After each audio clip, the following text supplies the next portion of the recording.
Okay, this is your November 6th swing. Way better.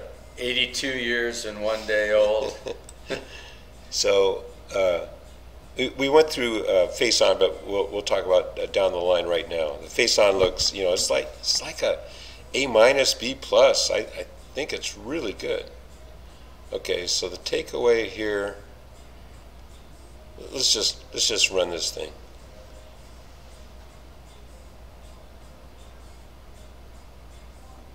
Got a glitch in there. That's weird. Yeah. No, I'm in the camera. Okay, so.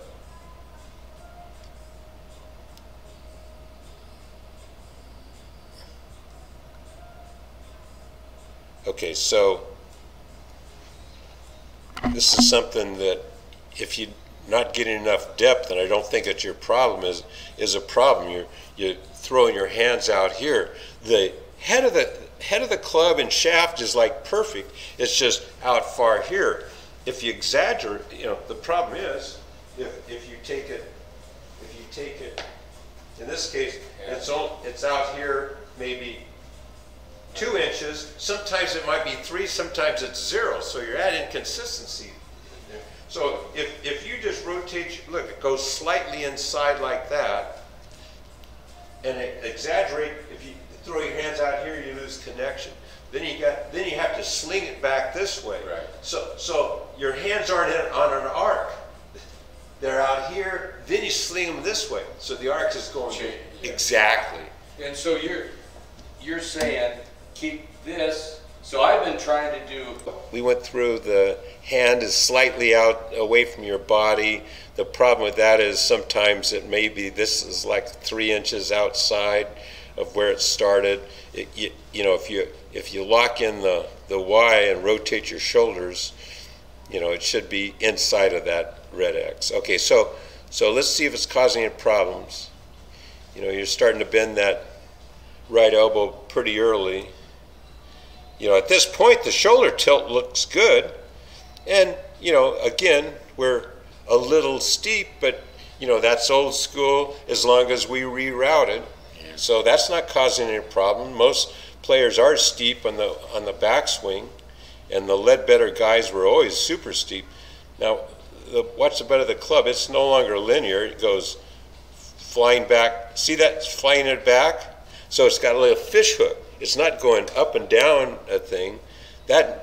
Okay, so at this point, let's see. At this point, okay, so depth isn't a problem. I'm not going to worry about that. Okay, away from your body. Okay, so that's that top position. Get rid of this.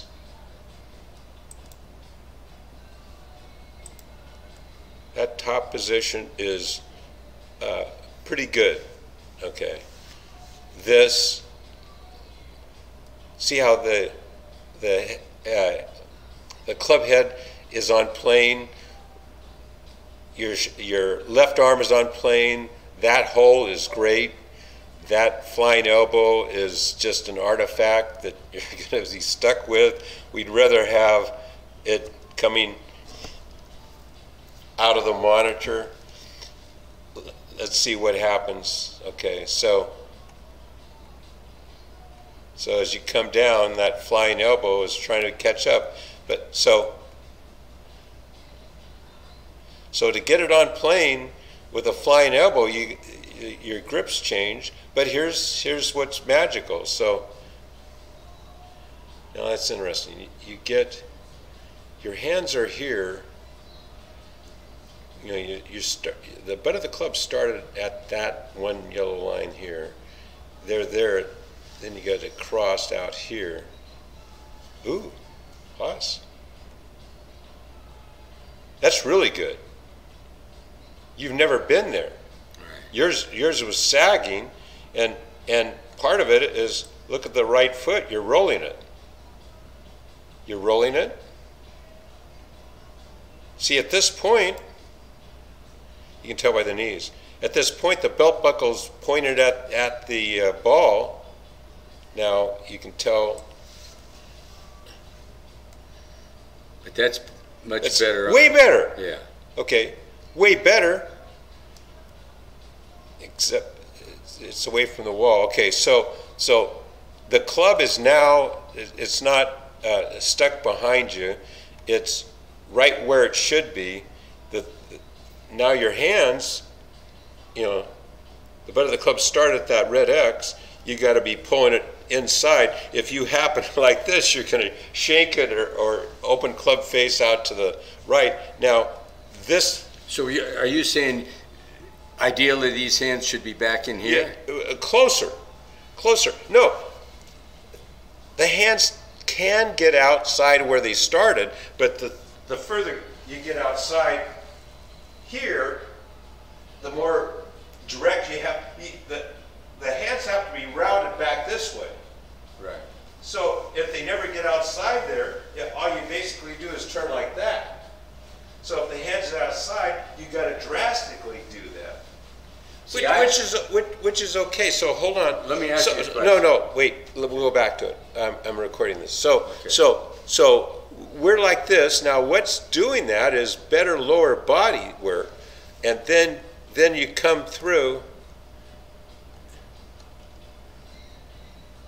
This one you hit off the toe, and you come through. Okay, that lower body action you've never had before. Okay, that's really good. Now, here's the deal: is your heels are about, I don't know, 6 inches, 7 inches from the back wall. What you do is, as you come down, you reestablish a new back wall.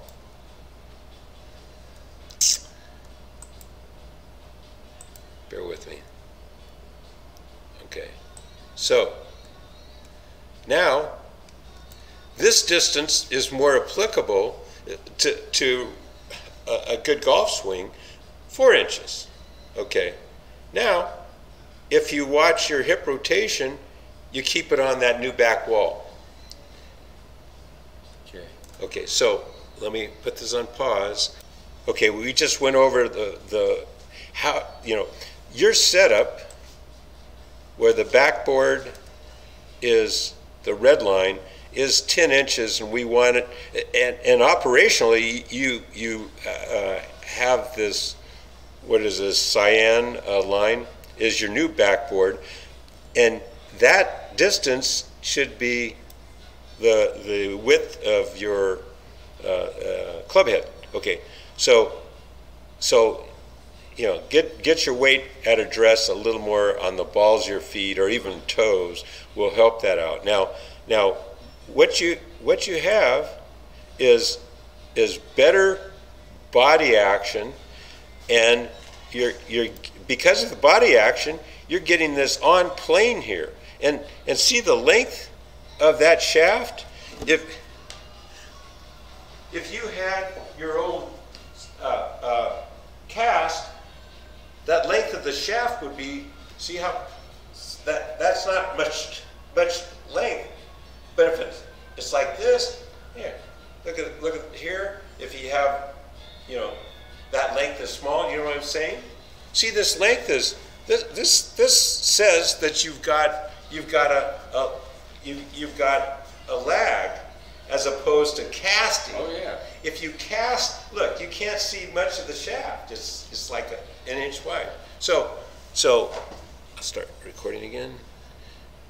Oops, it was already recording. Okay, so look, now your next move here is okay. So there's a lot of horsing around that will never switch, but I don't think we have to. Once we have here, now we just drive through. See, your hips have never turned that way, and see, it's in effect against the back wall. See this? That's your new back wall with your weight towards your toes. Look, you know, in the old days, you're out here, which caused early extension here, and you had to try to save it with your hand.